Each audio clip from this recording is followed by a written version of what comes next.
Welcome to MM reviews. మొత్తానికి అంతా కోరుకున్నట్టే జరిగింది. బిగ్ బాస్ హౌస్ నుంచి మోస్ట్ హేటెడ్ కంటెస్టెంట్ సోనియా ఆకలి ఎలిమినేట్ అయింది.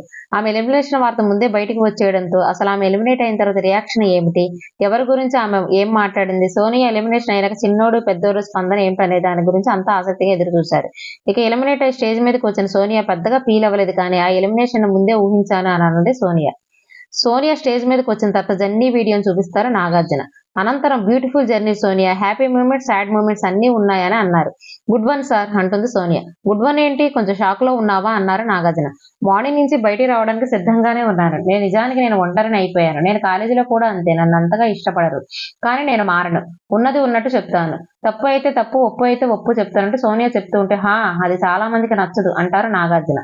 అవును, నచ్చదు, కానీ నేను మార్చుకోదలుచుకోలేదు సార్. నేను ఏమనుకుంటా అంటే, నేను నేర్చుకున్నది నా జీవితం నుంచి నేర్చుకున్నా. చెప్తే మంచిగా ఉంటుందని, కానీ చెప్పే పద్ధతి మార్చుకుంటే బాగుండని చాలా సార్లు అనుకున్నా, ట్రై చేసిన. అలాగే ఎంత మార్చుకుంటేనే ఏడదాకా వచ్చిన.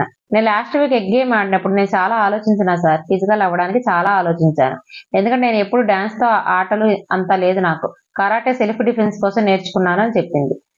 అనంతరం నాగపై ఓ బాంబు వేసిరింది. తన ఎలిమినేషన్ కు హోస్ట్ నాగార్జున కూడా ఒక కారణం అన్నట్టుగా. నేను మీ జడ్జిమెంట్ కోసం వెయిట్ చేశా. ముందు వారం మీరు నాకేం చెప్పలేదు, సెల్ఫ్ డౌట్ వద్దని అన్నారు, కాబట్టి నేను బాగానే ఆడుతున్నానని అనుకున్నా అని చెప్పింది సోనియా. అందుకే కదా చెప్పుకోమని అడిగా అంటారు నాగార్జున. అదే సార్, గేమ్ క్లారిటీ గురించే మాట్లాడినా. ఇంకో విషయం ఏంటంటే సార్, నిఖిల్, పృథ్వీ ఇద్దరు నేను చెప్పేది ఏది విననే వినరు. నేను కేవలం ఇలా కాదు అని సలహా ఇవ్వడం తప్ప వాళ్ళు విననే వినరు అంటుంది సోనియా. ఈ మాటలన్నీ హౌస్ మేట్స్ ముందు మాట్లాడు అంటూ హౌస్ మేట్స్ తో మాట్లాడిచ్చారు నాగార్జున. సీతు దగ్గర నుంచి స్టార్ట్ చేస్తే, విష్ణుతో ఒకటి, సీతుతో మొదట్లోనే నామినేషన్ చేశా. వీళ్ళంతా క్లోజ్డ్. యష్మి అయినా కనీసం నన్ను అర్థం చేసుకోవడానికి ట్రై చేసింది, కానీ మిగిలిన వాళ్ళంతా, మరీ ముఖ్యంగా అమ్మాయిలంతా కలిసి టీమ్ అప్ అయి చీప్ అప్పుడు కూడా నన్ను ఒంటరిని చేసి చూపించారు. ఎందుకో తెలియదు. ఒకటైతే ఉంది సార్, సీతు నిఖిల్ అండ్ పృథ్వీకి ప్రాధాన్యత ఇస్తూ ఉంటుంది. నిఖిల్ అండ్ పృథ్వీ వీళ్ళిద్దరేమో నాకు ప్రాధాన్యత ఇస్తారు. అందుకే వీళ్ళందరి కోసం అన్నట్టు ఉంటారు అంటుంది సోనియా. సో నిఖిల్ అండ్ పృథ్వీ మీరిద్దరే సమస్య అంటూనే నాగార్జున సోనియాతో, 5 ఆడవాళ్ళు నీ మాటలు వినడం లేదు అంటున్నా, అంతేనా అంటారు. లేదు యష్మి అలా కాదు. నామినేషన్ లో తప్ప మిగిలినప్పుడు బాగానే ఉండేది నాతో. ప్రేరణ ఇప్పుడిప్పుడే ఈ వీక్ మారింది. ఇక విష్ణు, ప్రేరణ ఇద్దరు క్లోజ్ కాబట్టి ఒకరిని ఒకరు ప్రభావితం చేసుకున్నారు అంతే అంటుంది సోనియా. నువ్వు అదే మాట అంటున్నావు వాళ్ళ గురించి, వాళ్ళు నీ గురించి అదే అనుకుంటున్నారు. వాళ్ళకి ఏం కనిపిస్తుంది అదే నమ్ముతారు కదా, అదే జరిగింది అన్నారు నాగార్జున. సరే, ఓ చిన్న గేమ్ ఆడదాం. నీ వెనక మహాతాళి ఉంది, ఇందులో 6 రకాలను ఎంచుకో. హౌస్ మేట్స్ లో ఎవరికి ఏ ఐటమ్ చెందుతుందో చెప్పు అంటారు నాగార్జున. వెంటనే సోనియా, పులిహార విష్ణుకే వెళ్తుంది సార్. ఆమెకు నచ్చితే ఎంతైనా చేస్తుంది. పులిహార కలుపుతూనే ఉంటుంది, నచ్చకపోతే ఇక అంతే, ఇంకేం ఉండదు అంది సోనియా.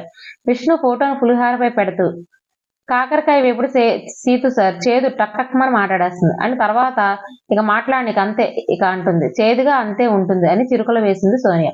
ఆవకాయ ప్రేరణ, తను క్యూట్ అండ్ స్వీట్, కానీ తనకు నచ్చంది ఏదైనా ఉంటే ఏదో ఒకటి అంటూనే ఉంటుంది.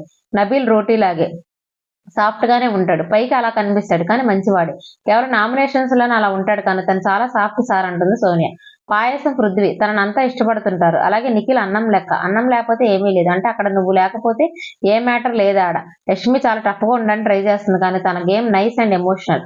ఆమె ఏదో గేమ్ లో ఏదో అట్లా ముందుకు వెళ్ళాలి, ఎలా కనిపిస్తుందని భయపడి మూవ్ చేస్తుంది, కానీ తను చాలా ఎమోషనల్ అని చెప్పింది సోనియా. అప్పడం నైనిక, అప్పుడంటే త్వరగా సులువుగా విరిగిపోతుంది, మెంటల్ స్ట్రెంత్ కావాలి తనకి. వీళ్ళు ఏమనుకుంటారు, అలా అనుకోకు నైనిక అంటుంది సోనియా. ఇక సోనియా ఎలిమినేట్ అవుతుంటే మరి పెద్దోడు నిఖిల్ పరిస్థితి ఏంటని అంతా అనుకున్నారు. నాగార్జున కూడా అదే అనిపించినట్టు ఉంది. కావాలని అతను లేపు మరి ఏంటి నిఖిల్ అని అడిగారు. దాంతో నిఖిల్ కన్నీళ్లు పెట్టుకున్నాడు. I miss you Sonia, emotional అవుతూ మంచిగా ఆడు అని అందరికీ ఆల్ ద బెస్ట్ చెప్పేసి బిగ్ బాస్ హౌస్ ని వీడింది. అలా బిగ్ బాస్ హౌస్ లో సోనియా శకం ముగిసింది. Please share, subscribe my channel.